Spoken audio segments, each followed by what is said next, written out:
નમો લોયે શૌત્રિકાળવર્તી અરહંતાણમ. નમો લોયે શૌત્રિકાળવર્તી સિદ્ધાણમ. નમો લોયે શૌત્રિકાળવર્તી આયર્યાણમ. નમો લોયે શૌત્રિકાળવર્તી ઉચ્ચાયણમ. નમો લોયે શૌત્રિકાળવર્તી શવશાવણમ. ઓમકાર બિંદુ સંયુક્તમ નિત્યમ ધ્યાયંતી યોગિના. કામદમ મોક્ષદમ ચૈવ ઓમકારાય નમો નમઃ. મંગલમ ભગવાન વીરો મંગલમ ગૌતમો ગણી. મંગલમ કુંદકુંદાર્યો જૈન ધર્મોસ્તુ મંગલમ. સર્વમંગલ માંગલ્યમ સર્વકલ્યાણકારકમ. પ્રધાનમ સર્વધર્માણમ જૈનમ જયતુ શાસનમ. નમઃ સમયસારાય સ્વાનુભૂત્યા ચકાશતે.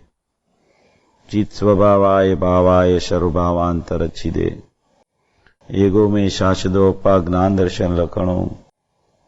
शेषा में बाहिरा भावा सव्वे संयोग लखणा. मारो सुशाश्वत एक दर्शन ज्ञान लक्षण जीव छे. बाकी बधा संयोग लक्षण भाव मुझथी बाह्य छे. हूँ एक शुद्ध सदा रूपी ज्ञान दर्शनमय करे. कई अन्य ते मारू जरी परमाणु मात्र नहीं हरे. जे जाणतो अंत ने गुण द्रव्य ने पर्यायपणे. ते जीव जाणे आत्म ने तसु मोह पामे लय खरे. नथी अप्रमत के प्रमत नथी जे एक ज्ञायक भाव छे. ते रीत सूद कथाए ने जे ज्ञात ते तो तेज छे. जम नेत्र तेमज ज्ञान नथी कारक नथी वेद करे. जाणे जी कर्मोदय निर्जरा बंध तेमज मोक्ष ने. ध्रुव अचल ने अनुपम गति पामेल सर्वे सिद्ध ने. वंदी कहूँ श्रुत केवड़ी कथिता समय प्राप्त हो. तु स्थाप निज ने मोक्ष पंथे. ज्या अनुभव तेहने. तेमाज नित्य विहार कर. नहीं विहर पर द्रव्यो विषय. ओम श्री नमः शिदेव्य नमः शिदेव्य नमः शिदेव्य.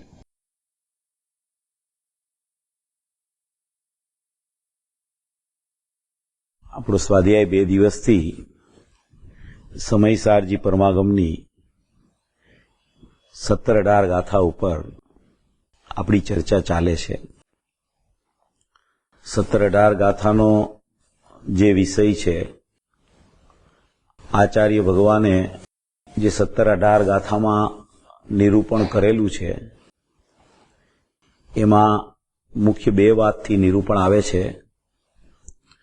પ્રથમમાં પ્રથમ જીવનું કર્તવ્ય શું છે, પ્રથમમાં પ્રથમ જીવે શું કરવું. અનાદિ મિથ્યા દ્રષ્ટિ જીવ હોય તો પણ એ જીવે પ્રથમમાં પ્રથમ શું કરવું. પહેલામાં પહેલું એનું આ મનુષ્ય જીવનનું, મનુષ્ય પર્યાયનું કર્તવ્ય શું. કે પહેલામાં પહેલો જીવે પ્રથમમાં પ્રથમ પોતાના શુદ્ધાત્માને જાણવો. સૌથી પહેલામાં પહેલું એનું કર્તવ્ય હોય તો પહેલામાં પહેલો શુદ્ધાત્માને જાણવો. બીજું કાંઈ એને ખ્યાલમાં ન આવે, બીજો કાંઈ એને અભ્યાસ પણ થોડો ઘણો ઓછો હોય, પણ જો પ્રથમમાં પ્રથમ એનો પુરુષાર્થ આત્માને જાણવા તરફ ચાલુ થાય તો સૌથી પ્રથમમાં પ્રથમ આ જીવનું આજીવન કર્તવ્ય એ છે કે પહેલામાં પહેલો આત્માને જાણવો. પ્રથમમાં પ્રથમ શુદ્ધાત્માને જાણવો. પ્રથમમાં પ્રથમ પોતાના સ્વરૂપને જાણવું. પ્રથમમાં પ્રથમ પોતાનું અપરિણામી તત્વ, જે પોતાનો સ્વભાવ, નિત્ય સ્વભાવ, અનાદિ અનંત સ્વભાવ, એકરૂપ સ્વભાવ, જ્ઞાયક ભાવ, ભૂતાર સ્વભાવ, એવો ને એવો રહેતો ભાવ, કદી નહીં ફરતો, કદી નહીં પરિણમતો, એવો જે અનાદિ અનંત ચૈતન્ય તત્વ જે પોતાનું છે, જે જ્ઞાનમય તત્વ છે, જે અખંડ તત્વ છે, જે સુખમય તત્વ છે, જે પુરુષાર્થમય તત્વ છે, એવી એક જ્ઞાન દર્શનમય સત્તા એની પોતાની જીવની વર્તમાનમાં અખંડપણે, સતપણે, શાશ્વતપણે, એકરૂપપણે, અભેદપણે, અખંડપણે એવી વિદ્યમાન સત્તા પોતાની પાસે ગમે તેટલા વિભાવ રૂપ પર્યાયમાં બહિર્લક્ષે પરિણમન હોવા છતાં એ સમયે પણ એની સત્તામાં કાંઈ થયું નથી. કેટલી અપૂર્વ વાત છે. અનાદિનો જીવ પરિભ્રમણ કરતો કરતો કરતો કરતો કરતો કરતો કરતો અહીંયા મનુષ્ય પર્યાયમાં આવી ગયો. સિમંદર ભગવાનની સાક્ષાત દેશના સાંભળીને કુંદકુંદાચાર્ય દેવ આવ્યા, પૂજ્ય ગુરુદેવ શ્રી પણ ત્યાં દેશના સાંભળીને આવ્યા અને એવા કુંદકુંદાચાર્યએ પંચપરમાગમની રચના કરી અને એ પંચપરમાગમોનું સ્પષ્ટીકરણ આપણા ધર્મપિતા પૂજ્ય ગુરુદેવશ્રીએ કર્યું અને એમાં એણે એમ ફરમાયું પૂજ્ય ગુરુદેવશ્રીએ 17-18 ગાથાની વાત ચાલતા ચાલતા પ્રથમ આત્માને જાણવો, પ્રથમ આત્માને જાણવો, પ્રથમ આત્માને જાણવો. શ્રોતા પ્રશ્ન કરે છે કે પણ પ્રથમ આત્માને જાણવું બીજું કાંઈ એમાં છે બીજું જાણવાનું કે નહીં? તો કે આત્માને જાણવામાં બધું ગર્ભિતપણે આ બધું આવી જાય છે. બધું બીજો વિચાર કરવાની જરૂર નથી. પહેલામાં પહેલા આત્મા કેવો છે, આત્મ વસ્તુ કેવી છે, ચૈતન્ય સત્તા કેવી છે, શુદ્ધ વસ્તુ કેવી છે, પરિપૂર્ણ વસ્તુ કેવી છે, કૃતકૃત્ય વસ્તુ કેવી છે, અભેદ વસ્તુ કેવી છે. અને એ અભેદ વસ્તુ કેવી છે પહેલામાં પહેલા એમાં અંદરમાં શું ભરેલું છે. અભેદની દ્રષ્ટિ કરો, અભેદનું જ્ઞાન કરો, અભેદમાં લીન કરો, પણ અભેદ એટલે શું, આત્મા એટલે શું, ચૈતન્ય મૂર્તિ એટલે શું, એની અંદરમાં કેવા ભાવો ભરેલા છે, એની અંદરનું સત્વ કેવું છે, અંદરનું પોતાનું, એની પરિપૂર્ણતા અંદર કેવી રીતે સિદ્ધ થાય છે, એવી પહેલામાં પહેલા આત્મ વસ્તુ જે છે, પહેલામાં પહેલા પ્રથમમાં પ્રથમ આત્માને જાણવો. બીજું કોઈ કર્તવ્ય નથી જીવનું. પહેલામાં પહેલું કર્તવ્ય આત્માને જાણવાનું છે. એમ આચાર્ય ભગવાન આમાં ફરમાવે 17-18 ગાથામાં. પહેલામાં પહેલા જીવે કરવું શું? પહેલામાં પહેલું જીવે શું કરવું? તો કે પહેલામાં પહેલો આત્માને જાણવો. કાંઈ પણ કરવા યોગ્ય હોય તો આત્માને જાણવો. કોઈને એમ થાય કે આ આત્મા કેવી રીતે જણાતો હશે, આત્માને જાણવો, આત્માને જાણવો. તમે 2 દિવસથી કહો છો. અરે ભાઈ, આત્માને જાણવો એ કર્તવ્ય છે, એટલે એનો અર્થ એમ છે કે આત્મામાં શું છે એ પેલા તું સમજી લે, પેલા શું છે એ તું જાણી લે, પેલા એનો વિષય છે એ વિષયમાં અંદર એના ગર્ભમાં શું શું પડેલું છે. જો એને તું જાણવાનો પ્રયત્ન કરીશ, એને તું જાણી લઈશ, તો તને બીજો વિકલ્પ જ ઉત્પન્ન નહીં થાય. તારું જ્ઞાન ત્યાંથી ખસશે જ નહીં. તારી દ્રષ્ટિ ત્યાં એવી ચોટશે કે દ્રષ્ટિને એનો પોતાનું જે દ્રવ્ય વિષય મળે છે પછી દ્રષ્ટિ ઉખડતી જ નથી ત્યાંથી. એવી એક સત્તા એની પાસે મોજૂદ છે. કેવી વસ્તુ, અલૌકિક વસ્તુ, ચૈતન્ય ચમત્કાર માત્ર વસ્તુ, એવો એક ચૈતન્ય ચમત્કાર એની પાસે અંદર પડ્યો છે. જેમ પૂજ્ય ગુરુદેવ શ્રીની વાણીમાં એવો ચમત્કાર છે કે એ ચૈતન્ય ચમત્કારને બતાવતા બતાવતા એવા ભાવ વિભોર થઈ જાય છે કે ક્યારે અંદર ડૂબકી મારી લે ખબર ન પડે. એવી આ અંદરની ચૈતન્ય સત્તા છે. અંદરનો ચૈતન્યનું અપરિણામી તત્વ છે, કદાય નહીં પરિણમતું, સદાય એવું ને એવું રહેતું, સદાય એવું ને એવું ત્રિકાળતા ધરેલું, એવું જે ધ્રુવત્વ ધરતું જ્ઞાન અંદરમાં બિરાજમાન છે, એવો જે એનો શાશ્વત પદાર્થ છે, એવી અવિનાશી વસ્તુ પડી છે અંદરમાં. તો કઈ વસ્તુ છે કેવી? એ વસ્તુનો મહિમા અમને કેવી રીતે આવે? વસ્તુ તો છે, પણ એ વસ્તુનો મહિમા કેવી રીતે આવે? કે એનો અંદરનો વૈભવ, આત્મ વૈભવ, એની આત્મશક્તિઓ, એનું અંદરનું મહામૂલ્યવાનપણું, એની વૈભવતા, એની વિશાળતા, એની અમર્યાદિતતા, એનું અનાદિપણું, એ કેવું છે અંદરમાં? તો જીવને એ ખ્યાલમાં આવી જાય તેનો ઉપયોગ ત્યાંથી ખસે જ નહીં. એને ને એને જાણવામાં તત્પર રહ્યા કરે, ત્યાં ને ત્યાં એનો ઉપયોગ ખોળાઈ જાય અને ત્યાં જ એની દ્રષ્ટિ ત્યાં ચોટી જાય. એવી એક અમૂલ્ય વસ્તુ એની પાસે છે કે જેને કોઈ મૂલ્ય બીજી કોઈ વસ્તુ જગતમાં એવી નથી, એવો કોઈ પદાર્થ નથી કે જેની સાથે તમે એની સરખામણી કરી શકો. એવી કોઈ અણમોલી વસ્તુ, એવો કોઈ ચૈતન્ય બાદશાહ. આમાં એને ચૈતન્ય રાજા કીધો છે 17-18 ગાથામાં.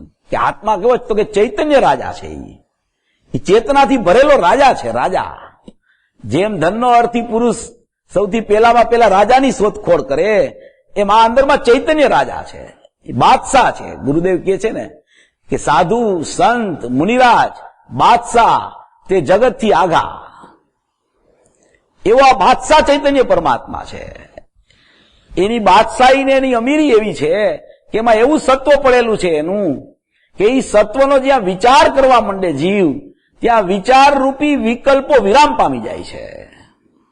એવી એક એની અમૂલ્ય વસ્તુ અંદરમાં નિજ નિધિ, એનું શાશ્વતપણું, અખંડપણું, અલૌકિકપણું, ચૈતન્યપણું, પરમ તત્વપણું, પરમ પરિણામિક ભાવપણું, ચૈતન્ય લક્ષણપણું, ત્રિકાળ જ્ઞાન દર્શનમયપણું, એવી એક અનંત ગુણોથી, અસંખ્ય પ્રદેશેથી, ત્રિકાળતા એની સત્તા ભરેલી, એવો દ્રવ્ય ક્ષેત્ર કાળ ભાવથી પણ ખંડિત નહીં થતો એવો અખંડિત પદાર્થ અંદરમાં બિરાજમાન છે.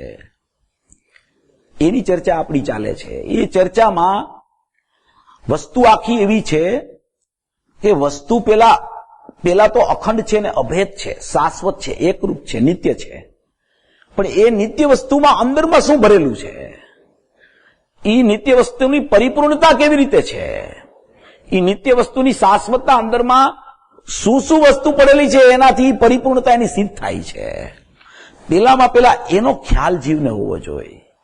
જો એનો ખ્યાલ જીવને આવી જાય ને તો એ વસ્તુથી એની પરિપૂર્ણતાનું માપદંડ એને ખ્યાલમાં આવી જાય તો એની મૂલ્યવાન ચીજ છે એના ઉપર એનો લક્ષ ગયા વગર રહે જ નહીં. અનાદિનું જે જીવનું બહિર્લક્ષ ચાલે છે એનો ઉપયોગ બહાર કામ કરે છે. અસંખ્ય વસ્તુઓ, અનંત વસ્તુઓ એના જ્ઞાનમાં પ્રતિભાસિત થયા કરે છે, ઝેડકા કરે છે. પ્રત્યેક બહિર્લક્ષી વસ્તુઓ, બહિર્મુખ વસ્તુઓ જેટલી છે એ બધી વસ્તુઓ પ્રતિભાસિત થયા કરે છે જ્ઞાનમાં. જ્ઞાન તો બિરાજમાન છે, જ્ઞાન તો ચૈતન્ય અરીસો છે.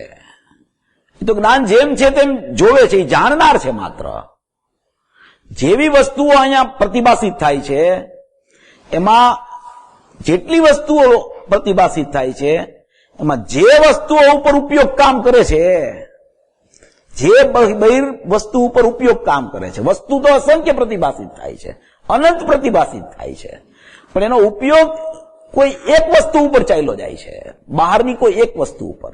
એ કઈ વસ્તુ ઉપર જાય છે? એ વસ્તુમાંથી જ્યાં એનો રાગ પોસાતો હોય છે. એનો ઉપયોગ ત્યાં જ કામ કર્યા કરે છે. એ ઉપયોગ ત્યાં વિષય બનાવ્યા કરે છે વસ્તુને. કારણ કે એનો પોતાનો વિષય અંદર છે, એનું એને જાણપણું નથી, એનો એને ખ્યાલ નથી. વસ્તુ આવી પડી છે, વસ્તુ આટલી સુંદર છે, સુંદર છે ચૈતન્ય વસ્તુ સમત્ર સુંદર લોકમાં, સર્વત્ર સુંદર લોકમાં એક વસ્તુ ચૈતન્યમય છે, એ સુંદરતામય ભરેલી છે. પણ ઉપયોગ છે, જ્ઞાન છે એનું, એ જ્ઞાનની દ્વિરૂપતા એવી છે કે એ પોતાના સ્વભાવ સાથે તો અનન્યપણે વર્તી જ રહ્યું છે. કારણ કે એ સ્વભાવથી તો અનન્ય છે, સ્વભાવનો અંશ છે, અંશમાં અંશી વિદ્યમાન છે. પણ એ અંશમાં બહિર પદાર્થો પર ઝડકા વિના રહેતા નથી. કારણ કે જ્ઞાનની સ્વચ્છતા એવી છે. એ બહિર પદાર્થો પણ જ્ઞાનની સ્વચ્છતાને પ્રદર્શિત કર્યા કરે છે. જ્ઞાન એને પ્રદર્શિત નથી કરતું, એ પદાર્થો જ્ઞાનની સ્વચ્છતાને પ્રદર્શિત કરે છે. જો અહીંયા જ્ઞાનની સ્વચ્છતા ન હોય તો એ પદાર્થનું ઝલકવું જ ન રહીએ. પૂજ્ય ગુરુદેવ શ્રી દાખલો આપે છે કે આ લાકડું હોય, લાકડું અહીંયા લાકડું પડ્યું હોય તો એમાં કોઈ પદાર્થો ઝળકતા નથી. પદાર્થો પણ ત્યાં છે અને લાકડું પણ છે અહીંયા, પણ કેમ ઝળકતા નથી? કે લાકડામાં સ્વચ્છતા નથી, લાકડામાં જ્ઞાનમયપણું નથી, લાકડામાં ચૈતન્યપણું નથી, લાકડામાં સ્વભાવનો અંશ નથી, લાકડામાં જાણવાની શક્તિ નથી. જ્યારે આ ચૈતન્ય સત્તા છે એનો જ્ઞાન અંશ પ્રગટ છે, જે ઉપયોગ અંશ છે, જે સ્વભાવનો અંશ છે, જે સ્વચ્છતાથી ભરેલો છે, જે જાણવા રૂપે રહેલો છે, જેમાં જ્ઞાનની ક્રિયા સમય ચાલી રહી છે, એ જે એનો અંશ છે એ તો સ્વભાવનો અંશ છે. સ્વભાવમાંથી વહેતો પ્રવાહ આવ્યો છે, સ્વભાવમાંથી સરવાણી ફૂટી છે, સ્વભાવમાંથી ધ્રુવની ધારા બહાર આવી છે. એવું ઝરણું અંદરથી ફૂટ્યું છે. એ ઝરણું તો અંદરમાં ચૈતન્યપણું જેટલું અંદરમાં વિદ્યમાનતા છે એવી વિદ્યમાનતા લઈને બહાર આવ્યું છે.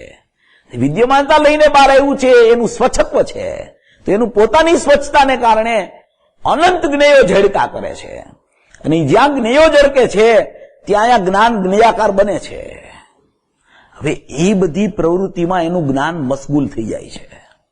અને એ જ્ઞાન જેનું છે, એ જ્ઞાન જેમાંથી આવે છે, એ જ્ઞાન જેનો અંશીનો અંશ છે, જે જ્ઞાયકનું એ જ્ઞાન છે, જે અભેદનો એ ભેદ છે, જે અપરિણામીનું એ પરિણામ છે, એની ઉપર એનું લક્ષ નથી જાતું. શા માટે નથી જાતું? આ પદાર્થો ઉપર શા માટે જાય છે? કારણ કે એ પદાર્થોનો એને પરિચય છે, એ પદાર્થોનો એને ખ્યાલ છે, એ પદાર્થોની એની રુચિ છે, એ પદાર્થોમાં એને રાગદ્વેષ ચાલે છે, એને એનાથી પરિચિત છે જીવ. એટલે જ્ઞાન ત્યાં ચાલ્યું જ જાય છે. જ્ઞાનમાં એવા જ જ્ઞેયાકાર બને છે જેવા 12માં જ્ઞેયો છે. તો એ જ્ઞેયાકાર જ્ઞાનને જ જોયા કરે છે, અને જ્ઞેયાકાર જ્ઞાનને જોવે છે. ત્યાં જ્ઞેય મારા છે, જ્ઞેયને કારણે કંઈક થયું, જ્ઞેયને હું કંઈક ફેરવી શકું છું, એવી એની ભ્રમણા થયા વગર રહેતી નથી. શું કામ? શા માટે આવું થાય છે? શા માટે અનાદિથી આવો પ્રવાહ ચાલ્યો છે બહિર્મુખ? કે ચૈતન્ય વસ્તુમાં શું છે, એની શાશ્વતતા ને એમાં શું ભરેલું છે, એનો ખરેખર એને પરિચય નથી કર્યો. જ્ઞાની પુરુષો એટલો પરિચય કરાવ્યા કરે છે, એટલો વિસ્તાર કરે છે, એટલું વર્ણન કરે છે. આ 373, 75 પૂજ્ય બેનશ્રીના બોલ ચાલ્યા, એમાં શરૂઆતથી જ ગુરુદેવે વાત ઉપાડી કે અંધારા રૂપી કોટડી જે અંદરમાં પડી છે, સંસાર રૂપી અંધારું, એમાં જીવ અનાદિથી ભમી રહ્યો છે, અને ચૈતન્ય સત્તા અંદરમાં પડી છે. એ દેખાતી હોવા છતાં એને વિશ્વાસ નથી આવતો. કેટલી બધી જીવની અજ્ઞાન દશાની પરાકાષ્ઠા ચાલે છે, કેવી પરાકાષ્ઠા ચાલે છે. જે વસ્તુ એની પોતાની છે, પોતાની પાસે છે, ક્યાંયથી લેવા જવાની નથી, એ ત્યાં જ ખરેખર તો એનું જ્ઞાન ગોઠવાયેલું છે, છતાં એને એનો વિશ્વાસ નથી આવતો. અને જે જળ વસ્તુ છે, પર વસ્તુ છે, બહારમાં વસ્તુ પડેલી છે, એ પણ ખરેખર તો સ્વચ્છતામાં ખ્યાલ આવે છે, એવી સ્વચ્છતાનો વિશ્વાસ નથી આવતો. એ પર વસ્તુનો વિશ્વાસ છે એને. જ્ઞાનના ભેદનો પણ વિશ્વાસ આવી જાય ને, તો એ ભેદ તો અભેદને અભિનંદ તો પ્રગટે છે, એનો પણ હજી એને વિશ્વાસ નથી આવતો, એની સત્તા ખ્યાલમાં નથી આવતી. એવું જ્ઞાન પણ પકડાતું નથી એને, કે આ જ્ઞાન થાય છે, મને તો જ્ઞાન થાય છે, મને તો જ્ઞાન થાય છે. આ પદાર્થ ખ્યાલમાં આવ્યો તો એ પદાર્થ ક્યાં ખ્યાલમાં આવે છે? તો કે પદાર્થ તો જ્ઞાનમાં ખ્યાલ આવે છે. તો હું તો જ્ઞાનમય છું, મારામાં તો જ્ઞાનનો ઉત્પાદ છે, એ ઉત્પાદ તો ધ્રુવને પ્રસિદ્ધ કરે છે. એમ એનું લક્ષ્ય ત્યાં જતું નથી, કારણ કે ચૈતન્ય સત્તામાં શું છે એ એને વિચાર નથી કર્યો. ચૈતન્ય સત્તા એવી છે કે સવારે એ વિષય થોડો લીધો તો, ચૈતન્ય સત્તા એવી છે કે ચૈતન્ય સત્તા એમાં એક દ્રવ્ય છે, એ દ્રવ્યમાં એના અનંત ગુણ છે. એ અનંત ગુણમાં એક એક ગુણમાં એની ભૂત ભવિષ્યની પર્યાયો ગુણ રૂપે પડેલી છે, અને એની સાથે જ એની એક અનંત ગુણની અનંત કારણસૂત પર્યાયો છે. એવું દ્રવ્ય, એના અનંત ગુણો અને એની અનંત કારણસૂત પર્યાયો, એ ત્રણેયનું અભેદ અખંડપણું છે. એ દ્રષ્ટિનો વિષય એટલે કે ત્રિકાળી દ્રવ્ય છે. એ અપરિણામી તત્વ છે, એ શુદ્ધ તત્વ છે, અને એની દ્રવ્યની પરિપૂર્ણતા દ્રવ્ય ગુણ અને એની કારણસૂત પર્યાયથી એની પરિપૂર્ણતા છે. એક ધ્રુવ સામાન્ય અને ધ્રુવ વિશેષ, એ બે થઈને એક અખંડ એક સત્તા છે. અખંડ એક સત્તા, એકરૂપ સત્તા, ધ્રુવ સત્તા, શાશ્વત સત્તા. એક ધ્રુવ છે, એક એની ધ્રુવતા એના ગુણ છે, અને એક એનું ધ્રુવત્વ એની કારણસૂત પર્યાય છે. એ ધ્રુવતા અને ધ્રુવત્વ થઈને આખો અખંડ એક ધ્રુવ છે. એવી અંદરમાં વસ્તુ વિદ્યમાન છે, એવો શાશ્વત પદાર્થ પડ્યો છે. હવે એમાં વિભાગ કરીને આપણે વિચાર કરીએ એનો, તો જે ગુણો છે, એ ગુણોમાં જેટલી જેટલી પર્યાયો પ્રગટ થઈ ગઈ, જેટલી પર્યાયો પ્રગટ થવાની છે, એનું સત્વ ગુણમાં પડ્યું છે. એટલે ત્યાંથી ઉત્પાદ થાય છે, પ્રત્યેક સમયે ઉત્પાદ ત્યાંથી થાય છે. અને એ ઉત્પાદ પ્રત્યેક સમયે થાય છે. એ ઉત્પાદ અંદરમાં જે ગુણમાં અંશો રૂપી ગુણ પડેલો છે, અનંત અંશોનો બનેલો એક ગુણ છે. એ ગુણને પણ ગુણી કહેવાય, અને અનંત ગુણના સમુદાય ત્રિકાળી દ્રવ્યને પણ ગુણી કહેવાય. ગુણને ગુણી કેમ કહેવાય? કે અનંત અંશોનો બનેલો હોવાથી એ પણ અંશી કહેવાય એને, કારણ કે એમાં અનંત અંશો વિદ્યમાન છે. જેટલી પર્યાયો વર્તમાનમાં પ્રગટ થાય છે, એના અનંત અંશો ગુણમાં અંશી રૂપે પડેલા છે. તો જે ગુણનો અંશ પ્રગટ થવાની યોગ્યતા વાળો હોય, એ યોગ્યતા લઈને ઉત્પાદ પામે છે. હવે ઉત્પાદરૂપ ક્રિયા સમયવર્તી થઈ, એમાં હવે એ સમયવર્તી ક્રિયા થઈને બીજે સમયે વ્યય થઈને અંદર પારિણામિક ભાવે ચાલ્યો જાય છે. એનું કાર્ય પર્યાયનું એક સમયવર્તી છે. એમાં મોહ રાગ દ્વેષ થાય કે સમ્યક દર્શન મિથ્યા, સમ્યક દર્શન જ્ઞાન ચારિત્રાણી મોક્ષ થાય. એ પ્રગટ થતો ભાવ છે, ક્રિયાશીલ ભાવ છે. અંદરથી ઉત્પાદ થાય છે, એક સમયમાં ક્રિયા થાય છે. એ ક્રિયામાં ચાહે તો મોહ રાગ દ્વેષ છે, ચાહે તો એમાં સમ્યક દર્શન જ્ઞાન ચારિત્ર છે. બીજે સમયે વ્યય થઈને એ અંશ વ્યય થઈને અંદર ચાલ્યો જાય છે, તે ગુણ બની જાય છે. આ જે ક્રિયા થઈ એ ક્રિયામાંનું કાંઈ અંદર જાતું નથી. અંદરથી ઉત્પાદ સત આવે છે, ક્રિયા ભજી જાય છે એક સમયવર્તી. ઉત્પાદ જેવો આવ્યો તેવો વ્યય અંદર ચાલ્યો જાય છે. એ ઉત્પાદ સત છે, વ્યય પણ સત છે અને ધ્રુવ પણ સત છે. એવું એક ફંક્શન અનાદિથી ચાલે છે. અનાદિથી આ ફંક્શન ચાલી રહ્યું છે. બનાવ કઈ બન્યો નથી, બનાવ એક સમયવર્તી બને છે. આગળ પાછળ કઈ થયું નથી, એટલે બોજો રાખવાની જરૂર નથી. પેલા તો કઈ રાગ છે ને, રાગ મિથ્યાત્વ છે. મોહ રાગ દ્વેષ રૂપી અજ્ઞાન ભાવ કહેવાય. એ એક સમયનો જ છે. ગુરુદેવે હજારો પ્રવચનોમાં આ વાત કહી, હજારો પ્રવચનોમાં. સમયવર્તી પર્યાય છે, સમયવર્તી ભાવ પ્રગટ થતો છે, સમયવર્તી ઉત્પાદ ભાવ છે. એ સમયવર્તી મોહ રાગ દ્વેષની ક્રિયા છે. એ મોહ રાગ દ્વેષની ક્રિયા સમયવર્તી થઈ, એના નિમિત્તે કર્મનો બંધ થયો. એ તો પૂતગલની વ્યવસ્થા છે. અહીંયાથી મોહ રાગ દ્વેષ ચાલ્યા ગયા, બીજે સમયે ગુણ થઈ ગઈ પર્યાય. એ વ્યય થઈને ગુણમાં ચાલી ગઈ. હવે આ ફંક્શન અનાદિનું ચાલે છે. એવી એક ગુણની સ્થિતિ છે અંદરમાં. એ ગુણ છે એ ધ્રુવતા વાળા ગુણ છે. એ ધ્રુવતા ધારણ કરીને બેઠા છે. ત્રિકાળી દ્રવ્ય શાશ્વત છે, ધ્રુવતા એના ગુણમાં રહેલી છે. મોહ રાગ દ્વેષ અંદર જતા નથી. સમ્યક દર્શન જ્ઞાન ચારિત્ર થાય તો પણ એ અંદર નથી જતા, કારણ કે એ વ્યક્ત ભાવ છે, એક સમયનો ભાવ છે, નાશવાન ભાવ છે. ઉત્પાદ છે એનો નાશ નથી થતો, ઉત્પાદ છે એનો વ્યય થાય છે. ક્રિયામાં જે પરિણામ ભાવમાં છે એ નાશ થાય છે. ઉત્પાદનો તો વ્યય થઈ જાય છે. ઉત્પાદ સત છે, એનો વ્યય થાય છે. બીજે સમયે જે ક્રિયા બજી ગઈ, એ ક્રિયા બજી ગઈ નાશવાન છે. એ કેમ નાશવાન છે? એ ક્રિયા અને વ્યય કેમ અંદર જાય છે? આપણે ખૂબ સાંભળ્યું હોય ગુરુદેવના પ્રવચનમાં, પણ ન્યાયથી વાત જો બેસી જાય ને તો એક સમયની પર્યાય છે અને એ પર્યાય ઉપરથી દ્રષ્ટિ છૂટ્યા વગર રહે જ નહીં. પર્યાય દ્રષ્ટિ જીવને છોડવી છે. પર્યાયને પણ ખરેખર એકવાર સમજી લે તો પર્યાય દ્રષ્ટિ છૂટી જાય, પછી એના ઉપર નજર ન જાય નહીં. એને ખબર પડી જાય એ નિરપેક્ષ છે, એ સત છે, એ થવા યોગ્ય થાય છે, એના સટકારક એનામાં છે, એની યોગ્યતાથી પ્રગટે છે. બધી અનાદિકાળથી અનંતકાળ સુધીની પર્યાયની યોગ્યતાઓ અંદરમાં પારિણામિક ભાવે વિદ્યમાન પડેલી છે. કોઈ ફેરફાર કાંઈ થઈ શકે એવું છે જ નહીં. પણ એ રાગદ્વેષોની પ્રગટતા કેવી રીતે થઈ અને એ બહાર કેમ લઈ જાય છે અને એ અંદર કેમ ચાલ્યા નથી જતા? એ થયા જો પર્યાયમાં તો અંદર જવા જોઈએ, એ બહાર કેવી રીતે રહી જાય? તો એનો ન્યાય ને લોજિક શું?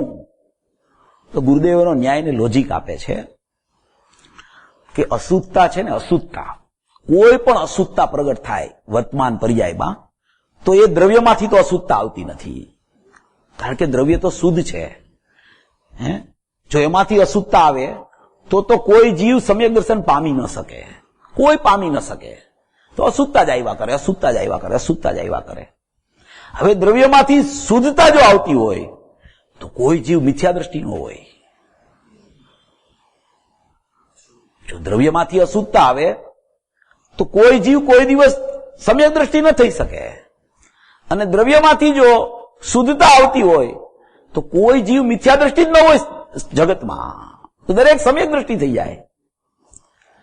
પછી ગુરુદેવ એમ કે એ દ્રવ્યમાંથી પર્યાય આવતી હોય તો એમ કે દ્રવ્યમાંથી પર્યાય આવતી જ નથી. પેલા એમ કે જો કે પર્યાય દ્રવ્યમાંથી આવતી હોય તો દરેક સમયે સરખી જ પર્યાય આવવી જોઈએ. એટલે એમ કહી દે કે દ્રવ્યમાંથી પર્યાય નથી આવતી. એમ કહીને પાછા તરત એમ કે ના, એ પર્યાય આવે છે તો દ્રવ્યમાંથી, પણ એ સ્વતંત્ર આવે છે, એના સટકારકથી આવે છે, એના પોતાના સ્વભાવથી પ્રગટ થાય છે, એની પોતાની યોગ્યતાથી પ્રગટ થાય છે. એટલે આવે છે અંદરથી, ઉત્પાદ આવે છે અંદરથી, ક્રિયા વધે છે સમયવર્તી એના સટકારકથી. એ એની સ્વતંત્ર પરિણમનની યોગ્યતા છે. ઉત્પાદ લઈને નથી આવતો કાંઈ. જો ઉત્પાદ કાંઈ લઈને આવતો હોય તો કોઈ જીવ ક્યારેય પોતાના જાણવા સંબંધીના પુરુષાર્થથી એનો ભાવ ફરી ન શકે ક્યારેય. અંદરથી જો આવતી હોય રાગની પર્યાય તો એને પછી કઈ રાગ જ આવ્યા કરે તો એને વિતરાગતા તો કદી આવવાની નથી. આવે છે અંદરથી ઉત્પાદ, આવે છે અંદરથી સ્વભાવનો અંશ, અને એ સ્વભાવનો અંશ પ્રગટ થતા વેત પ્રગટ જ એવી રીતે થાય છે કે એ કા પરમુખે પ્રગટે છે અને કા સ્વમુખે પ્રગટે છે. છઠ્ઠી ગાથાનો ભાવાર્થ છે ને, એમાં ભાવાર્થમાં પહેલી લીટી લખી છે જયચંદજી પંડિતે, પહેલી જ લીટી. એમાં પ્રકરણ એમાં આવ્યું કે આત્મા અપ્રમત નથી ને પ્રમત નથી, એક જ્ઞાયક ભાવ છે, શુદ્ધ છે, અખંડ છે, એક છે. તો શિષ્ય કે પણ તો આ શુદ્ધતા આવી ક્યાંથી? પણ આ આત્મા જો શુદ્ધ જ હોય અને એ ત્રિકાળ એની શુદ્ધતા હોય તો અશુદ્ધતાનો જન્મ કેમ થયા કરે છે? તો એમાં પહેલી જ લીટીમાં એને લખ્યું છે અશુદ્ધતા પરદ્રવ્યના સંયોગથી આવે છે. અશુદ્ધતા ઉત્પન્ન કેવી રીતે થાય છે? પરદ્રવ્યના સંયોગથી. કર્મનો ઉદય આવે એનો સંયોગ કરે જીવ, એના સ્વભાવને છોડે અને એ સંયોગ તરફ લક્ષ જાય એનું, તો અશુદ્ધતાનો જન્મ થાય છે. હવે એ અશુદ્ધતાનો જન્મ થઈ ગયો જીવને, પરલક્ષ કરીને અશુદ્ધતાનો જન્મ ઉત્પાદ થયો, એ પર્યાયમાં થઈ ગયો. તો હવે એ અશુદ્ધતાનો જન્મ થયો તો એ બીજે સમયે તો એ પર્યાય વ્યય થવાની છે. તો બીજે સમયે પર્યાય વ્યય થઈ તો વ્યય થાય, અશુદ્ધતા લઈને નથી જાતી. તો કેમ અશુદ્ધતા લઈને જાતી નથી? તો કે વ્યય જયારે પર્યાય થાય છે ને ત્યારે પરના સંયોગ ઉપર, પર ઉપર એનું લક્ષ નથી હોતું. વ્યય અંદર જાય છે ત્યારે પરનું લક્ષ છોડીને અંદર જાય છે. જો પરનું લક્ષ સાથે રાખીને અંદર જતો હોય વ્યય તો ઈ રાગ અંદર જાય. પરનું લક્ષ છૂટે છે, એક સમયે પરનું લક્ષ થાય છે, બીજે સમયે ઈ પરનું લક્ષ છોડીને પર્યાય વ્યય થાય છે અંદર. તો એ પરનું લક્ષ છૂટી ગયું તો એ રાગ હવે રહ્યો નહીં વ્યયમાં, તો વ્યય અંદર ચાલ્યો ગયો. ઉત્પાદ આવ્યો તો એ એમને આવ્યો હતો, એ અંશ આવ્યો હતો, એવો જ અંશ વ્યય થઈને અંદર ચાલ્યો ગયો. અને જે પ્રગટતા અશુદ્ધતાની રહી કે કોઈ પણ શુદ્ધતાની પણ પ્રગટતા ક્રિયામાં થઈ તો એ ભાવ ત્યાં ને ત્યાં રહી ગયો અને અહીંયા વ્યય અંદર ચાલ્યો ગયો. તો વ્યય ક્યાં ગયો? અંદર પારિણામિક ભાવ થઈ ગયો. એવી એની ધ્રુવ સત્તા અને એના ગુણની ધ્રુવતાની સ્થિતિ છે. આવી અનાદિથી આવું ફંક્શન ચાલે છે. અનાદિથી અશુદ્ધતા થાય છે પરના લક્ષે, અને અનાદિથી બીજે સમયે વ્યય થઈને પારિણામિક ભાવે અંદર પર્યાય ચાલી જાય છે.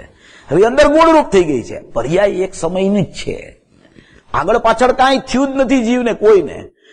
એ રાગ મોરાગ દ્વેષ થયા તો કર્મનો બંધ થયો, ચારિત્ર મોહનો, દર્શન મોહનો બંધ થયો. એ કર્મની સત્તાની ચર્ચા છે, દ્રવ્ય પર્યાયની ચર્ચા આપણે ચાલે છે. કર્મની સત્તામાં બંધ થયો એ કાર્મણ વર્ગણાની સ્થિતિ છે. એ કાર્મણ વર્ગણામાં બંધ થઈ ગયો, એનો અબાધા કાઢતા પાકતા પાછો ઉદયમાં આવે અને પાછો એનું લક્ષ કરે તો પાછો નવો બંધ થાય. એ જુદો વિષય. સમયવર્તી પર્યાયની વાત આવી છે. દરેક સમય આવું ચાલે છે. એટલે એક તો આ જો ખ્યાલમાં આવી જાય તો પર્યાયને ફેરવવાની બુદ્ધિ જીવની ઉઠી જાય. અને એ પર્યાય જે પ્રગટ થાય છે ને અશુદ્ધ રૂપે કે શુદ્ધ રૂપે, એ પણ ખરેખર એની સટકારકની યોગ્યતા અનુસાર જ પ્રગટે છે. એને કોઈ ફેરફાર કરી શકે એવી શક્તિ નથી કોઈ જીવમાં. ઇન્દ્ર, નરેન્દ્ર, જીનેન્દ્ર તો ફેરફાર કરી શકતા નથી, પણ પોતાનું દ્રવ્ય પોતાના પરિણામને ફેરવી શકતું નથી. દરેક જીવ પ્રયત્ન કરે છે સમ્યક દર્શન થઈ જાય, કેમ થતું નથી? એ સટકારકથી પરિણમે છે. એટલે એક તો આ એની ધ્રુવતા ગુણમાં પડેલી છે. એ ધ્રુવતા વાળો ગુણ છે, એ અનાદિ અનંત એવો ને એવો ગુણ છે, એ ગુણમાં બધું પડેલું છે. હવે એ પર્યાય પ્રગટ થઈ, હવે એનું એક અંદરમાં પાછું કારણ શુદ્ધ પર્યાય રૂપ ધ્રુવત્વ છે. આખું એ ધ્રુવત્વ બિરાજમાન છે. એ ધ્રુવત્વ કેવું છે? ધ્રુવતા એના ગુણ છે, ધ્રુવત્વ એનું શુદ્ધ કારણપણું છે. શુદ્ધ કારણપણું એટલે કે જે પરિણામ આ હું છું ત્રિકાળી દ્રવ્ય, આ હું શુદ્ધ આત્મા છું, આ હું અખંડ પરિપૂર્ણ વસ્તુ માત્ર છું, આ હું એકરૂપ વસ્તુ છું, આ હું ત્રિકાળ વસ્તુ છું, એમ જ્યાં અહમ કરીને એ પરિણમે છે. અશુદ્ધતા પરદ્રવ્યના સંયોગથી આવી એમાં શુદ્ધતા કેવી રીતે થાય છે, આ શુદ્ધતાનો હવે બોલ ચાલે છે. અશુદ્ધતાની ચર્ચા પૂરી થઈ ગઈ. તો હવે એ પર્યાય પ્રગટ થતા વેદ જ્યાં એને પોતાના અંદરના સ્વરૂપનો, અંદરના સ્વભાવનો ધ્રુવપણું, ધ્રુવતા અને ધ્રુવત્વ એવું અખંડપણું છે, પણ એમાં ધ્રુવતામાં એના ગુણો વિદ્યમાન છે, ધ્રુવત્વમાં એનું કારણપણું વિદ્યમાન છે. પર્યાય પ્રગટ થવાનું કારણપણું એની કારણ શુદ્ધ પર્યાયમાં અંદરમાં અનાદિથી પડેલું છે. પૂજ્ય ગુરુદેવ શ્રીના પ્રવચનો પણ છે એના ઉપર, એની એક નાની બુક પણ છે, એમાં બધો વિસ્તાર પૂજ્ય ગુરુદેવ શ્રીએ કર્યો છે. એ ધ્રુવત્વની ચર્ચા એટલી બધી સુંદર છે, એવી પદ્મપ્રમલ ધારીદેવે એમાં એ વાત મૂકી છે. એ કારણશુદ્ધ પર્યાયની ચર્ચા શરૂ થઈ ત્રીજી ગાથાથી, નિયમસારની. તો નિયમસારની ત્રીજી ગાથાથી એ ચર્ચા ચાલુ થઈ. તો એ ત્રીજી ગાથામાં આચાર્ય ભગવાને કુંદકુંદાચાર્યએ એમ લખ્યું કે નિયમથી, નિશ્ચયથી જો વર્તમાનમાં કરવા યોગ્ય કોઈ કાર્ય હોય તો સમ્યક દર્શન, જ્ઞાન, ચારિત્રાણી, મોક્ષ માર્ગના પરિણામ કરવા યોગ્ય જીવનું કર્તવ્ય છે. એવી ત્રીજી ગાથામાં વાત મૂકી કુંદકુંદાચાર્ય ભગવાને. પદ્મપ્રમલધારી દેવે ટીકા કરતા એને એવો ભાવ ઉઠ્યો કે આ કાર્યની શુદ્ધતા પ્રગટ કરવા માટે તો કુંદકુંદાચાર્ય લખે છે કે સમ્યક દર્શન, જ્ઞાન, ચારિત્રાણી, મોક્ષ માર્ગ નિયમથી કરવા યોગ્ય છે, જીવનું કર્તવ્ય છે, એને કરવા જોઈએ, પ્રગટ થવા જોઈએ. અને એ પ્રગટ કરવા માટે ઉપાદેય છે એમ લખ્યું એને પાછું, કે એ પ્રગટ કરવા માટે ઉપાદેય છે. આશ્રય કરવા માટે ત્રિકાળી દ્રવ્ય ઉપાદેય છે, પણ પ્રગટ કરવા માટે વ્યવહાર રત્નના પરિણામ રાગ આદિ એ ઉપાદેય નથી, પણ પ્રગટ કરવા માટે સમ્યક દર્શન, જ્ઞાન, ચારિત્રાણી, મોક્ષ માર્ગના પરિણામ ઉપાદેય છે એમ કીધું. તો એ કાર્યની વાત બતાવી કુંદકુંદાચાર્ય દેવે. તો પદ્મપ્રમલધારી દેવને વિચાર આવ્યો કે આ કાર્યની પ્રગટતા થાય તો એ કાર્ય કારણ વગર તો પ્રગટે નહીં, એનું કોઈ કારણ હોવું જોઈએ. કાર્ય અનુવિધાયી કાર્યાણી, જો કારણ ન હોય તો કાર્ય પ્રગટે નહીં, શાસ્ત્રનું વચન છે આ. તો વિચાર કરતા એને એમ વિચાર આવ્યો કે આનું કોઈ કારણ બહારમાં તો છે નહીં. 12મા સિમંદર ભગવાનની દેશના અનંતવાર જીવ સાંભળી આવ્યો, જ્ઞાની પુરુષો પાસે અનંતવાર એને સાંભળ્યું, મુનિરાજ પાસે અનંતવાર જઈને બેઠો કે મુનિરાજ તમે મને મારો આત્મા આપો, તમે મને આત્મા બતાવો. એ મુનિરાજ પાસે બેઠો. મુનિરાજ ધ્યાનમાં બેઠા હતા. 1 દિવસ, 2 દિવસ, 3 દિવસ ત્યાં રોજ ગયો, છતાં મુનિરાજે આંખ ન ખોલી, ધ્યાનમાંથી વિચલિત ન થયા. તો પણ રોજ ગયો અને મુનિરાજે આંખ ખોલીને કીધું કે તું ભગવાન આત્મા છો, તું જાણનાર તત્વ છો, તું ચૈતન્ય ચિહ્ન માત્ર છો. એટલું કહીને એ તો પાછા નિર્વિકલ્પમાં ચાલ્યા ગયા. તો પણ એને પોતાના આત્માનો અનુભવ ન થયો. એક ધર્મદાસ સુલક છે ને, ધર્મદાસ સુલક, એ ધર્મદાસ સુલક એને શાસ્ત્રો લખેલા છે, સ્વ આત્મ અનુભવ મનન, એ બધા શાસ્ત્રો લખેલા છે ને. તો એને સમ્યક દર્શનની પ્રાપ્તિ કરવા માટે ખૂબ પુરુષાર્થ કરતા હતા. એટલો પુરુષાર્થ કરતા હતા કે કોઈ એને એમ કહે કે તમે અહીંયા જાઓ, અહીંયા જ્ઞાની છે, તો ત્યાં ચાલ્યા જાય. કોઈ કે ત્યાં જ્ઞાની છે, ત્યાં ચાલ્યા જાય. જાતા કેટલી જગ્યાએ જઈ આવ્યા, પણ એને સમ્યક દર્શનની પ્રાપ્તિ ન થઈ. પછી કોઈએ એને કીધું કે એક કારંજામાં એક ભટ્ટારક છે, દેવેન્દ્ર કીર્તિ, ત્યાં તમે જાઓ, ઈ તમને આત્મ અનુભવની એવી વિધિ બતાવશે કે તમને ખરેખર આત્મ અનુભવ થઈ જશે. તો એને વિચાર કરતા એમ થયું કે ચાલો ત્યાંય જઈ આવું. હું ફરું તો છું ઘણા સમયથી, કાંઈ મારું કાર્ય સિદ્ધ થતું નથી, તો હવે એક વધારે પ્રયત્ન કરી જો, એમાં શું. દેવેન્દ્ર કીર્તિ ભટ્ટારક પાસે ગયા કારંજામાં જઈ અને એને એમ કીધું कि हे भगवान, मेरे को तो आप आत्मा की प्राप्ति कैसे होवे ये बात आप मुझे बताइए. मेरे को और कुछ नहीं जानना है, मैंने सब जान लिया है. अभी बस मेरा आत्मा जानने में आ जाए उतनी ही मेरी भावना है कि कैसे मेरा आत्मा को मैं भेंट पड़ूं, कैसे मेरा उपयोगवान को कभी न छोड़े ऐसी ही कोई घड़ी आ जाए. तो એને એમ વાત કઈ રીતે ભટ્ટારકે કીધું કે લાગે છે તો પાત્ર જીવ. તો એને એમ કીધું એને કે તું અંધા હે. તો ઓલાને કઈ સમજાણું નહીં એને, ધર્મદાસ સુલકને, ये मारे तो आंख छे, आ मने केम किए छे के अंधा? कि साहब कुछ पता नहीं चला आपकी बात से, आप और कुछ समझाइए मेरे को। आपकी बात तो मार्मिक होगी मगर मुझे कुछ ख्याल में नहीं आ रहा है। પછી ભટ્ટારકે એમ કીધું કે અંધા है, देखने वाले को नहीं देखता है, जानने वाले को नहीं जानता है, अंधा है, दिखाई नहीं देता है। જ્યાં એવો એનો શબ્દ પડ્યો એ જ સમયે એને આત્માનુભૂતિ થઈ ગઈ। એ જ સમયે તત્ક્ષણ દંડવત પ્રણામ જેમ કરે ને જીવ લાકડીયામ પડે એમ, એવી રીતે એને દંડવત પ્રણામ કર્યા એને कि साहब आज मुझे मेरा आत्मा की प्राप्ति हो गई। आ कोई एवी दुष्कर बात नहीं, आ कोई एवी बात नहीं कि कोईने ज आत्म अनुभव थाय बधाईने न थाय। बधाईने थाय एटले आचार्य भगवान लेखे छे कि प्रथममां प्रथम आत्माने जाण, अने बधाईने थाय एटले अमृतचंद्र आचार्य लखे छे कि तारा ज्ञानमां बाळ गोपाळ सौने अनुभूति स्वरूप भगवान आत्मा स्वयं पोते ज पोताने अनुभवमां એટલે કે જાણવામાં આવી રહ્યો છે। ઈ જાણવામાં આવી રહ્યો છે એમ તું જાણ, એવું સ્વરૂપ છે જીવનું। તો એવું અંદરમાં કોઈ કારણપણું પડ્યું છે, અંદર ધ્રુવત્વ લઈને કારણપણું પડ્યું છે। એવું કારણપણું અંદરમાં જ છે। જ્યાં ઓણે કીધું કે देखने वाले को नहीं देखता, ત્યાં એ देखવા માંડ્યો અંદર। બહારમાં ઈ ભટ્ટારકે એને કઈ સમ્યક દર્શન નથી આપ્યું, એને તો એને રસ્તો બતાવ્યો છે, જોયું છે તો અંદર એને કારણપણું તો એના અંદરથી મળ્યું છે। બહારમાં કોઈ કારણ બારણ છે નહીં એનું, અંદરમાં કારણપણું પડ્યું તો ઈ બહાર આવી ગયું કાર્ય રૂપે। એમ અંદરમાં પ્રત્યેક પર્યાય જેટલી પર્યાયો શુદ્ધ રૂપે કોઈને પ્રગટી ગઈ, કોઈને નથી પ્રગટીને પ્રગટવાની છે, અને અનંતકાળ સુધી જેટલી શુદ્ધ પર્યાયો પ્રગટવાની છે, શ્રદ્ધાની, જ્ઞાનની, ચારિત્ર્યની, સુખની, પ્રભુત્વ, વિભુત્વ, સર્વજ્ઞત્વ, સર્વદર્શિત્વ, સ્વચ્છત્વ, પ્રકાશ, અકાર્ય કારણ, જેટલી જેટલી જેટલી જેટલી જેટલી શક્તિઓ છે, એની જેટલી વ્યક્તિઓ થવાની છે, એ બધી કારણપણે અંદરમાં પડી છે। તો કારણપણું અંદરમાં છે, પર્યાયો પ્રગટ થવાની શક્તિ યોગ્યતા રૂપની અંદરમાં છે। ત્રિકાળી દ્રવ્ય ધ્રુવ છે એ અંદરમાં છે, એનો ધ્રુવ, એની ધ્રુવતા, એનું ધ્રુવત્વ, એવું અખંડપણું અંદરમાં વિદ્યમાન છે। અને વર્તમાન એક પર્યાય નિર્ણય કરવા માટે બહાર છે, ખાલી એક વર્તમાન પર્યાય જ્ઞાનની છે, એ નિર્ણય કરવા માટે બહાર છે। શું નિર્ણય કરવા માટે? કે આ આત્મા આવો છે એવો નિર્ણય કરવા માટે એ બહાર છે, બીજું કાંઈ કામ કરવા માટે બહાર નથી।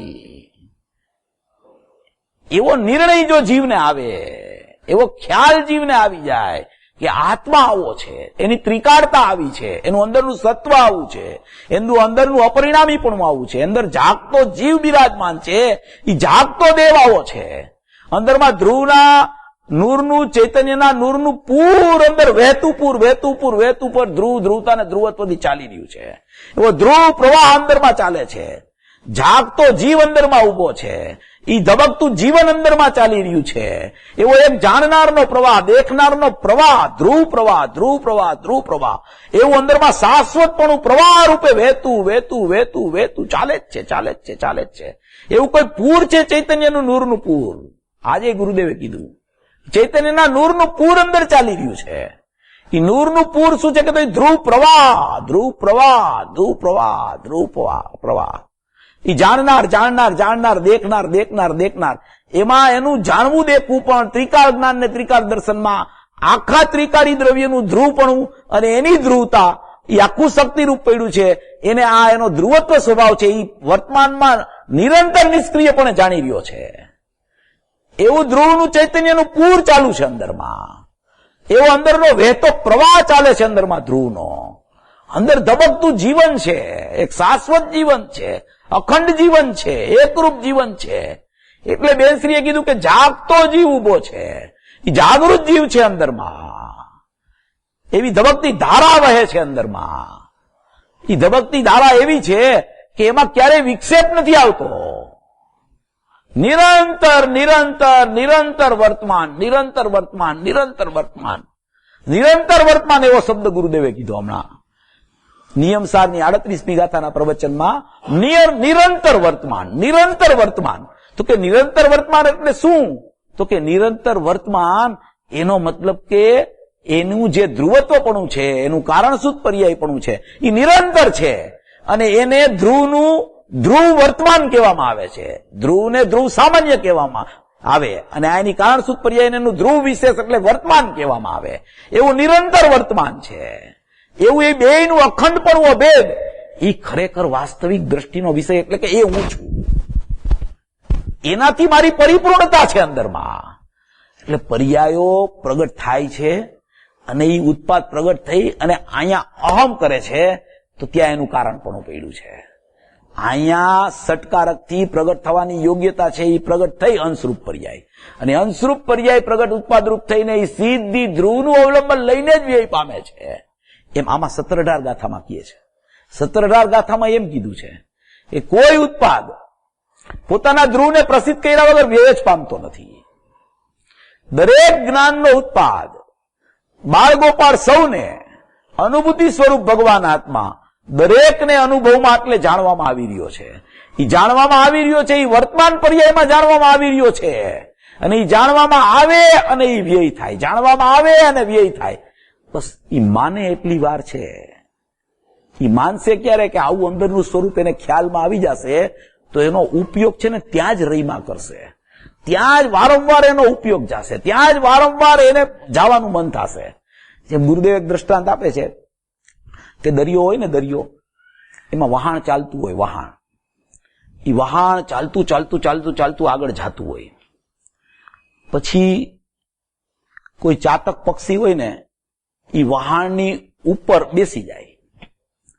તો હવે એ વહાણની ઉપર બેઠું એ પક્ષી, હવે વહાણ તો કેટલે દૂર ચાલ્યું ગયું, હવે ત્યાંથી ઉડે તો ત્યાં એને બીજે ક્યાંય બેસવા માટેની જગ્યા છે જ નહીં.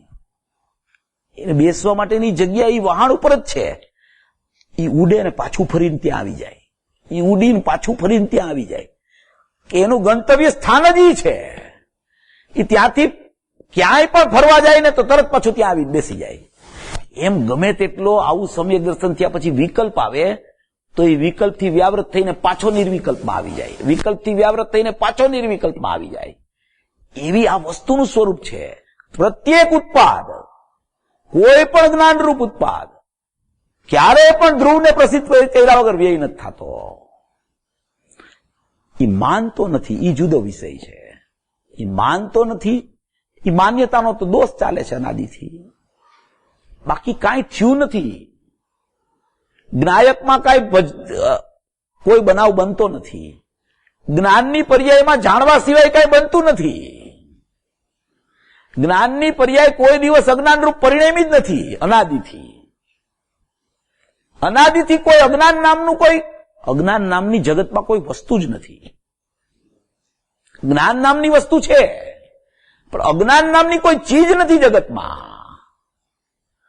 જ્ઞાન છે એવા જ્ઞાનને નથી માનતો, એને કેવું હોય તો અજ્ઞાન કહેવાય, બાકી વસ્તુ નથી કોઈ અજ્ઞાન નામની. મોહ રાગ દ્વેષ એની પર્યાયમાં ચાલે છે, એને સાથે ગણીને અજ્ઞાન કહી દે એને, પણ જ્ઞાનનો ઉત્પાદ છે એમાં ક્યાંય અજ્ઞાન નથી થયું. એ જ્ઞાન તો જ્ઞાયકને પ્રસિદ્ધ કર્યા જ કરે છે. જે અંશ આવે અંદરથી ધ્રુવમાંથી, એ ધ્રુવતા અને ધ્રુવત્વમાંથી પસાર થઈને જે અંશ આવ્યો, સ્વભાવનો અંશ ઉપયોગ, એ સ્વભાવને પ્રસિદ્ધ કર્યા વગર રે જ નહીં. એનું ઈ કોઈ દિવસ અનન્યપણું છોડે જ નહીં. આપણે ઘણા દ્રષ્ટાંતથી જોયું, સવારે આપણે દ્રષ્ટાંતો લીધા હતા. પાણી આવે છે નળમાં, ક્યાંથી આવે છે તો કે પાણીમાં નળનો પ્રવાહ આવે છે. નળમાંથી પાણી આવ્યું તો નળમાં પાણીનો પ્રવાહ આવ્યો ક્યાંથી? નળમાંથી થોડો આવે છે. નળ તો સંયોગ છે. એ પાણીનો પ્રવાહ જે આવ્યો એ તો ઉપર પાણી છે, એ પાણીના ધોધમાંથી વહેતો તો ત્યાં આવ્યો છે. એમાં ધોધ છે અંદરમાં જ્ઞાન આનંદનો. એ ધોધમાંથી વહેતો ઉપયોગ આવે છે અને એ ઉપયોગ પાછો અંદર ચાલ્યો જાય છે, પાછો બહાર આવે છે, પાછો ઉપયોગ અંદર ચાલ્યો જાય છે. આટલી જ સ્થિતિ છે આત્માની. આત્મા સમજવો એના માટે આટલો છે. આની બહાર ક્યાંય આત્મા છે નહીં. આત્મા શોધવો હોય, કયા માર્ગના સ્થાનમાં મારે આત્મા શોધવો, કે આત્મા ક્યાં રહેતો હશે, તો કે આત્મા તારા ઉપયોગમાં રહે છે. એ ઉપયોગની બહાર જતો જ નથી અને ખરેખર તો ઉપયોગમાં આવતોય નથી. એ ઉપયોગવાનમાં જ છે. એવો ઉપયોગમાં ખ્યાલ આવ્યો, એનું નામ આત્મા ઉપયોગમાં આવી ગયો. એનું અનન્યપણું છૂટતું જ નથી ક્યારેય. સ્થિતિ તો એવી જ છે. આજે માને, કાલે માને, જ્યારે માને ત્યારે એને આમ માયને જ છે ને છૂટકો છે. ત્યારે જ એને આત્મપ્રાપ્તિ થશે.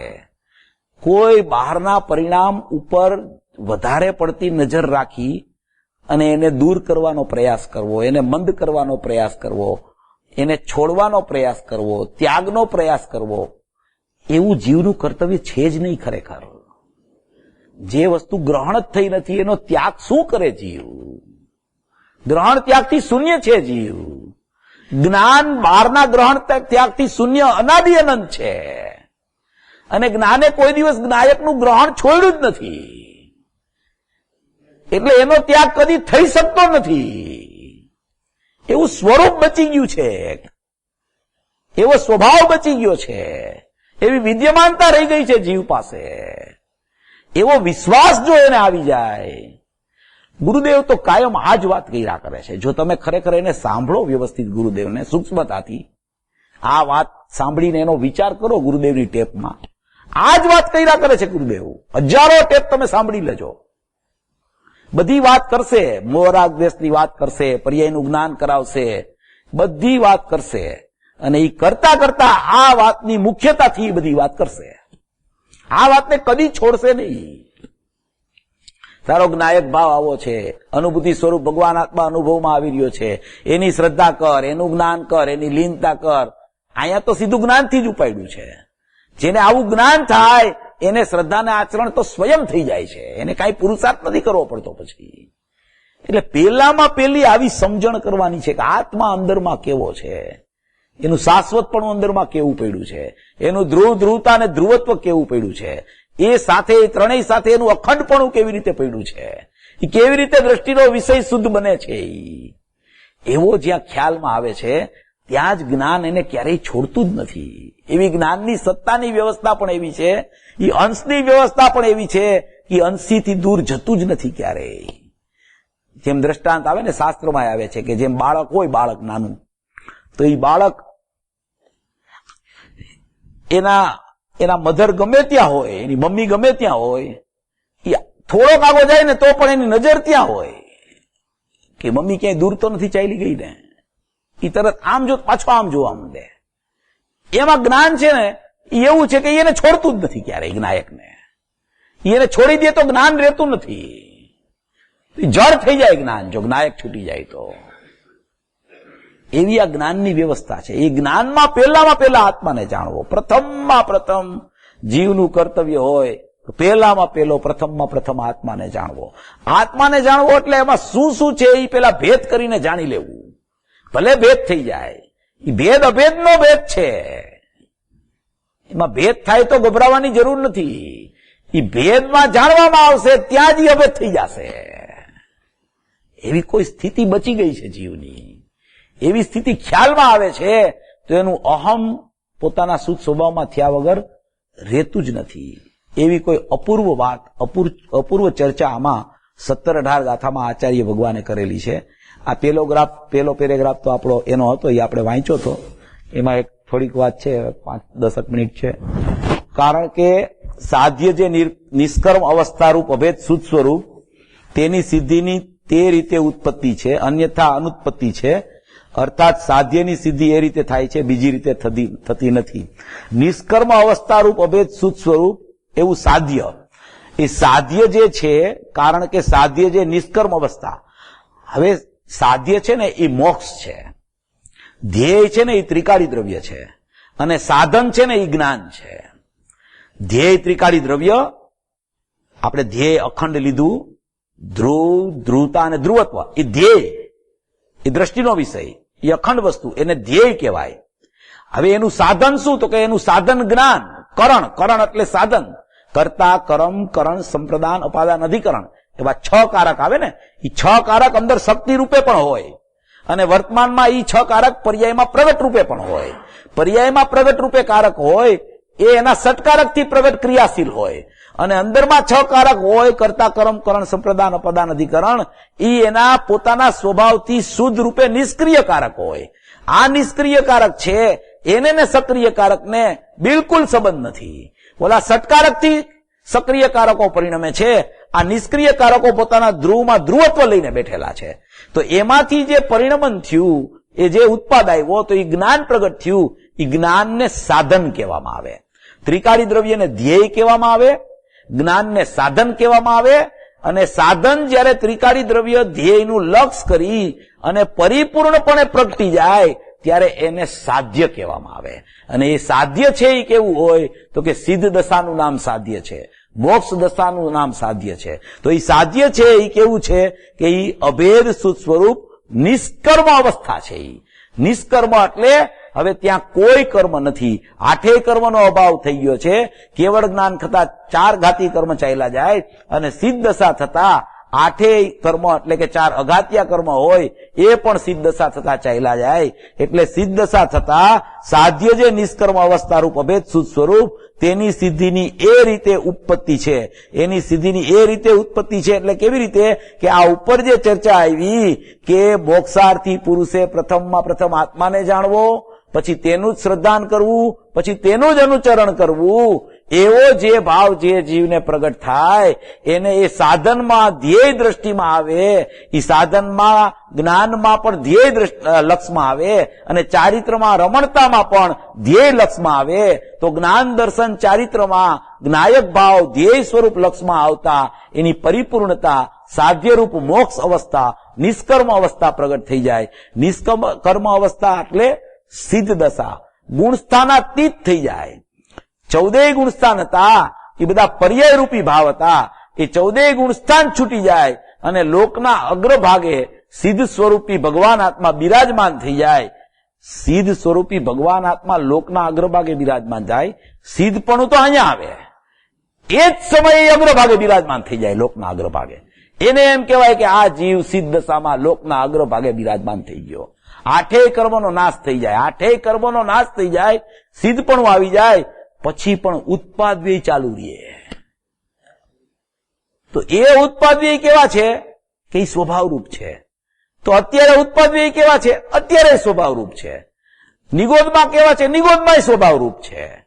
વચ્ચેનું જેટલું ગુણસ્થાનપણું હતું, જેટલું સાપેક્ષપણું હતું પર્યાયનું, જેટલું કર્મ સાથે નિમિત્ત નૈમિતિક સંબંધ હતું, એ બધો ભાવ નીકળી ગયો અને સ્વરૂપ જેવું હતું એવું રહી ગયું. ત્યાં વચ્ચે જેટલી વ્યવસ્થા હતી, જ્ઞાન અને જ્ઞાયક અનાદિ અનંત એવા ને એવા છે. નિગોદમાં એવા છે, સમ્યક દર્શનમાં એવા છે, પંચમ ગુણસ્થાનમાં એવા છે, મુનિ દશામાં એવા છે, શ્રેણી આરોહણમાં એવા છે, કેવળ જ્ઞાનમાં એવા છે અને સિદ્ધ દશામાં એવા છે. એમાં કાંઈ ઉત્પાદિ ધ્રુવયુક્તમ સત સામાન્ય સ્વભાવમાં ફરક નથી પડતો. જ્ઞાન અને જ્ઞાયક, જ્ઞાન અને જ્ઞાયક, જ્ઞાનનો ઉત્પાદ, જ્ઞાનનો વ્યય અને ધ્રુવનું અવલંબન. એ ઉત્પાદ વ્યય ધ્રુવયુક્તમ સત અનાદિ અનંત એવું ને એવું રહે છે. વચ્ચે જે બધા ગુણસ્થાન આવ્યા, વચ્ચે જે બધી પરિપાટી આવી, મિથ્યા દર્શન, સમ્યક દર્શન, એના ગુણસ્થાન જેટલા આવ્યા, કેવળ જ્ઞાન, સિદ્ધ દશા, એ બધું કર્મ સાપેક્ષ પરિણમન છે. કર્મનો ઉદય, કર્મનો અનુદય, કર્મનો અભાવ, એની અપેક્ષા વાળા અહીંયા 4 ભાવ છે. ઔદયિક ભાવ, ઔપસમિક ભાવ, ક્ષાયોપસમિક ભાવ અને ક્ષાયિક ભાવ. એ બધા ભાવોને કાંઈ ને કાંઈ કર્મ સાથે સંબંધ રહેલો છે. ઔદયિક ભાવને બહારમાં ઉદય સાથે સંબંધ છે, ઔપસમિક ને અને ક્ષયોપસમિક ને અનુદય સાથે સંબંધ છે, ક્ષાયિક ને અભાવ સાથે સંબંધ છે. એ બધા ભાવોનું પરિણમન થઈ અને પરિપૂર્ણ શુદ્ધતા પ્રગટ વિતરાગતા પરિપૂર્ણ થઈ ગઈ ત્યારે સિદ્ધ દશા આવી. સિદ્ધ દશામાં અવ્યાબાદી વિતરાગતા આવે. અવ્યાબાદ ચારિત્ર સિદ્ધ દશા થાય ત્યારે પ્રગટ થાય. યથાખ્યાત ચારિત્ર 12મા ગુણસ્થાનના પેલા સમયે પ્રગટ થાય. સંયમરૂપ ચારિત્ર 7મે 6ઠે ગુણસ્થાને પ્રગટ થાય અને 5મે ગુણસ્થાને વ્રતિ શ્રાવક થાય. 4થે ગુણસ્થાને સ્વરૂપાચરણ ચારિત્ર થાય અને ત્યાર પેલા મિથ્યા દર્શનની ભૂમિકા ચાલે. આવી આખી સ્થિતિ છે. જેટલું જેટલું બનાવ બને છે, નવો બનાવ જેટલો જેટલો બને છે ને, જો જ્ઞાન ક્રિયા અનાદિની જૂની છે, જ્ઞાયક ભાવ અનાદિનો જૂનો છે, સમ્યક દર્શન નવું થાય છે, મિથ્યા દર્શન નવું થાય છે, શ્રાવકપણું નવું આવે છે, મુનિ દશા નવી આવે છે, શ્રેણી નવી આવે છે, કેવળ જ્ઞાન નવું થાય છે, સિદ્ધપણું નવું થાય છે. જેટલું નવું થાય ને એ એકેય મારું નહીં. જેટલો જૂનો છે એટલો સ્વભાવ તે હું. નવું થયું બધું સાપેક્ષ. જૂનું એટલું નિરપેક્ષ. જૂનું એટલું મારું, નવું તેટલું કાંઈ મારું નહીં. તો કે સિદ્ધ દશા, કે સિદ્ધ દશા મારી નથી. હું સિદ્ધ દશા રૂપ છું જ નહીં, હું તો જ્ઞાન રૂપ છું. સિદ્ધ દશા પણ મને ખ્યાલમાં આવે છે કે સિદ્ધપણું થયું. શ્રીમદ રાજચંદ્રજીએ શું કીધું? શ્રીમદ રાજચંદ્રજી કહે કે હું તો મોક્ષ સ્વરૂપ છું. આત્માનો મોક્ષ થતો નથી. આત્માનો મોક્ષ સમજાય છે. મોક્ષ સ્વરૂપી જ છે આત્મા તો. એનો મોક્ષ નથી થતો. મોક્ષ થયો એમ સમજાય છે, મોક્ષ થયો એમ ખ્યાલ આવે છે. હું તો મોક્ષ સ્વરૂપી છું. આત્માનો મોક્ષ થતો જ નથી. તો પ્રથમથી મોક્ષ સ્વરૂપી છે. એનો મોક્ષ કેવી રીતે થાય? છે એમાં થવાપણું હોય જ નહીં. હોવાપણું હોય એમાં થવાપણું કદી ન હોય. થવાપણું જ્યાં થાય એ હોવાપણામાં ખ્યાલ આવે, જાણવું થાય. બાકી એને કાંઈ સંબંધ નથી. મોક્ષ સાથે પણ સંબંધ નથી આત્માને. મોક્ષ થવાનો હોય તો થાય છે. મને તો સમજાય છે કે મોક્ષ થઈ ગયો. હું તો એવો ને એવો છું. પેલા હું તો જાણનાર હતો, વર્તમાનમાં જાણનાર છું, ભવિષ્યમાં જાણનાર રહેવાનો છું. જાણવા સિવાય મારું કોઈ કર્તવ્ય જ નથી. કારણ કે હું કાંઈ કરી શકતો નથી. હું કાંઈ કરતો નથી એમ નહીં, હું કાંઈ કરી શકતો જ નથી. મારામાં કરવાની શક્તિનો જ અભાવ છે. મારામાં જાણવાની શક્તિનો જ સદભાવ છે. એટલે હું માત્ર જાણનાર છું, દેખનાર છું, શાશ્વતથી ભરેલો છું. શાશ્વતતા મારું સ્વરૂપ છે. અનાદિ અનંત મારું સ્વરૂપ છે. અખંડતા મારું સ્વરૂપ છે. અભેદતા મારું સ્વરૂપ છે. જ્ઞાનમય જ્ઞાયક છું. એમ આમાં કહેવા માંગે છે. પ્રથમમાં પ્રથમ આત્માને જાણવો. તો કે છે કે કારણ કે સાધ્ય જે નિષ્કર્મ અવસ્થા રૂપ અભેદ શુદ્ધ સ્વરૂપ, નિષ્કર્મ અવસ્થા રૂપ અભેદ શુદ્ધ સ્વરૂપ, તેની સિદ્ધિની એ રીતે ઉત્પત્તિ છે, અન્યથા અનુત્પત્તિ છે. અર્થાત સાધ્યની સિદ્ધિ એ રીતે થાય છે, બીજી રીતે થતી નથી. સાધ્યની સિદ્ધિ પણ જ્ઞાનમાં આત્માનું જાણવું, એનું જ શ્રદ્ધાન અને એનું જ આચરણ, એવું જ્ઞાન દર્શન ચારિત્રાણી, સમ્યક દર્શન જ્ઞાન ચારિત્રાણી મોક્ષ માર્ગની ઉત્પત્તિ થાય. અને મોક્ષ માર્ગની ઉત્પત્તિ થતા ક્રમે ક્રમે ક્રમે ક્રમે જ્ઞાનની નિર્વિકલ્પ દશા વધતા વધતા, ચારિત્રની લીનતા વધતા વધતા, સમ્યક દર્શનની પરિપૂર્ણતા તો ચોથે ગુણસ્થાને 100% થઈ ગઈ છે. ત્યારબાદ જે ચારિત્રની લીનતાનો પ્રકાર એ વધતા વધતા અને જ્ઞાનમાં કેવળ જ્ઞાન થતા નિષ્કર્મ અવસ્થા રૂપ મોક્ષ સિદ્ધ દશા થતા પ્રગટ થઈ જાય છે. અને જે કાંઈ થાય છે એ બધું પર્યાયમાં થાય છે. અને એ પર્યાયથી પાર મારું ચૈતન્ય તત્વ છે. એવો અખંડ ધ્રુવ જ્ઞાયક પરમાત્મા તે જ હું છું. તેવા સ્વરૂપની સર્વભવી જીવો, સર્વ મોક્ષાર્થી જીવો એવા સ્વરૂપને સમજી, જાણી, માણી અને મોક્ષ માર્ગમાં પ્રયાણ કરે અને મોક્ષ લક્ષ્મીને વરે એવી મંગલ ભાવના.